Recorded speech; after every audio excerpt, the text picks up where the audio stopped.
أهلا بكم في حلقة جديدة من حلقات حياة مهاجر بأمريكا. كل سنة وحضراتكم طيبين. الحقيقة أحد المتابعين كتب على الفيديو بتاع المهاجر 47 سنة إن هو الإنسان اللي جاي يهاجر أمريكا محتاج حوالي 10 سنوات للتأقلم. النهاردة هنتكلم في الموضوع ده، فخليكم معنا.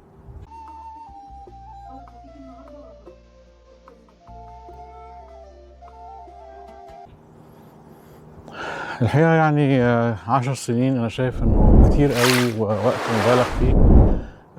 مش محتاج 10 سنين أبدا لو اتبعت النصايح النهاردة اللي هقولك عليها.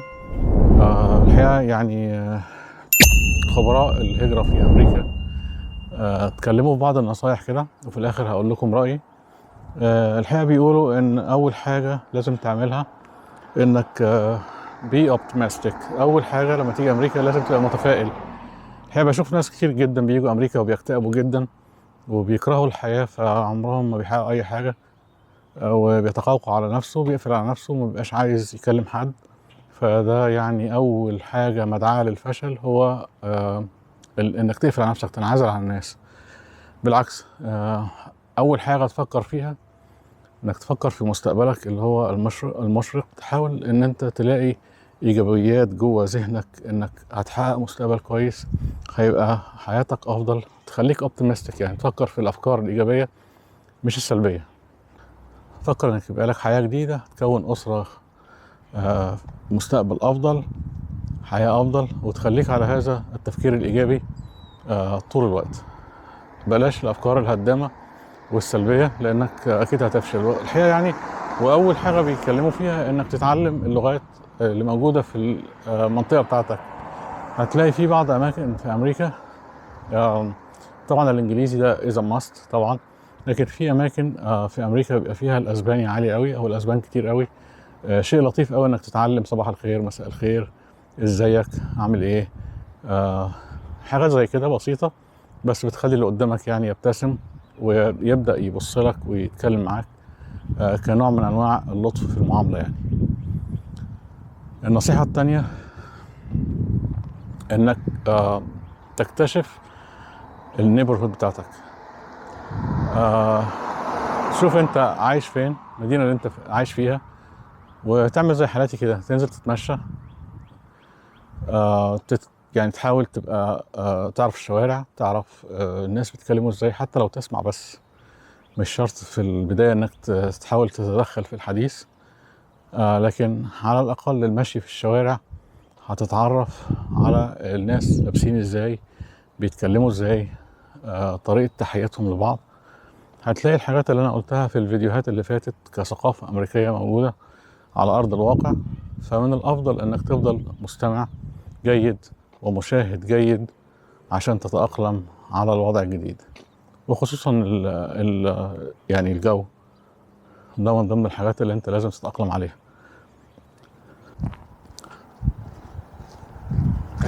Good, how are you, sir? Good. برضه النصيحة التانية اللي بيقدموها انك تحاول to enjoy the American food. بيقولوا ان الامريكان فود متنوع جدا، مختلف طبعا عن كل العالم، لانك بتلاقي كل مطابخ العالم موجودة في امريكا. فبيدعو المهاجر الجديد ان هو يروح، يطلع، يخرج، ياكل بره، وفي خلال الخروج وان هو يقعد في ريستورانتس مختلفة هيستمتع بالحياة، ويبدأ يسمع الناس برضو، يعني يندمج معاهم ويشوفهم بيطلبوا ازاي، بيحيوا بعض ازاي، بياكلوا ازاي، عشان يندمج في المجتمع الأمريكي. برضو بينصحوا بحاجة اللي هي حاجة يعني مهمة قوي كده في المجتمع الأمريكي، بيقولوا عليها ان انت تعمل شيرنج. لان هو لما بتحكي لحد على اي حاجة، في نهاية الكلام بيقول لك thank you for sharing. فدي حاجة هما بيقدروها، ان انت بتشير حياتك، او بتشير لو عايز تحكي يعني عن حاجة في حياتك. فالشير ده حاجة مقدرة عند الشعب الامريكي، ان انت بتحكي لهم عن نفسك. فبيقولوا ان انت you have to share your experience، عشان لما بتعمل شيرنج هو كمان هيحكي لك لو حب، ولما بتتكلم هو هينصحك. اللي هتتكلم معاه ممكن يرشح لك مطعم معين، ممكن يرشح لك مكان تروح تزوره كمكان سياحي أو مكان هم بيروحوا فيه يستمتعوا فيه. هي يرشح لك بحيرة تصطاد فيها، حتة يعني تستمتع فيها تكون هادية وهو بيحبها، فيقول لك روح الحتة الفلانية. والحقيقة هم بيعملوا كده وعملوا كده معانا. بكلمكم على الخبرات اللي حصلت معايا، بحيث ان انت تطلع بره القوقعة اللي انت ممكن تعيش فيها اول ما تيجي مهاجر جديد يعني.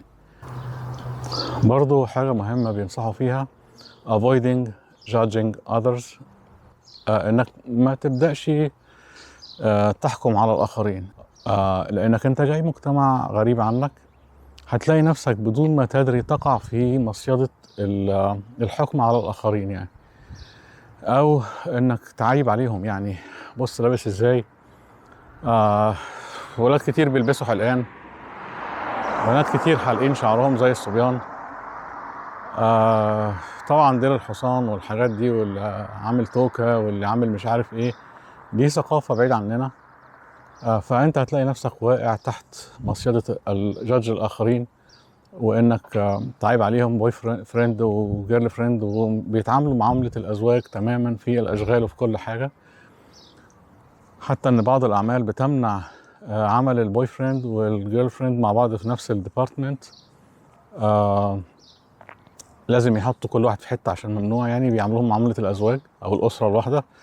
فانت هتبدأ تحكم، يعني انا متزوج بتعامل معاملة اللي هو عايش مع واحدة كده وخلاص، بس don't judge, it's none of your business يعني. هتشتغل وانت ساكت ومالكش دعوة بعاداتهم وتقاليدهم، هتاخد الكويس بس. بيناموا بدري يصحوا بدري، بيقروا في اوقات الراحة بتاعتهم، بيتفرجوا على حاجات ثقافية، دي حريتهم، اعمل زيهم. وبلاش ان انت تعمل لهم judgment، ده مش كويس على صحتك النفسية.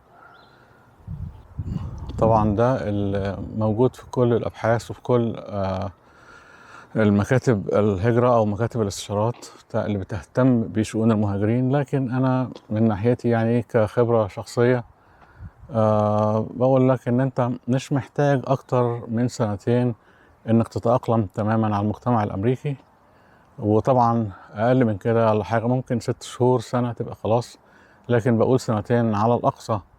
لو انت تعرف لغة مش هتاخد وقت طويل خالص. لو انت انسان متفتح منفتح تحب الناس تحب تتكلم، هتاخد وقت قصير جدا.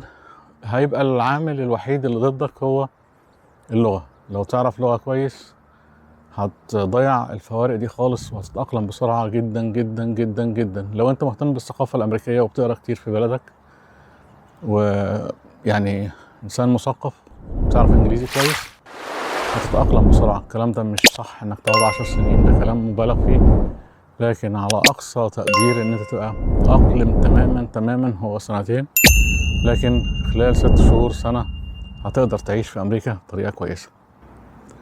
بس ده كان رأيي في موضوع التأقلم مع الحياة الأمريكية.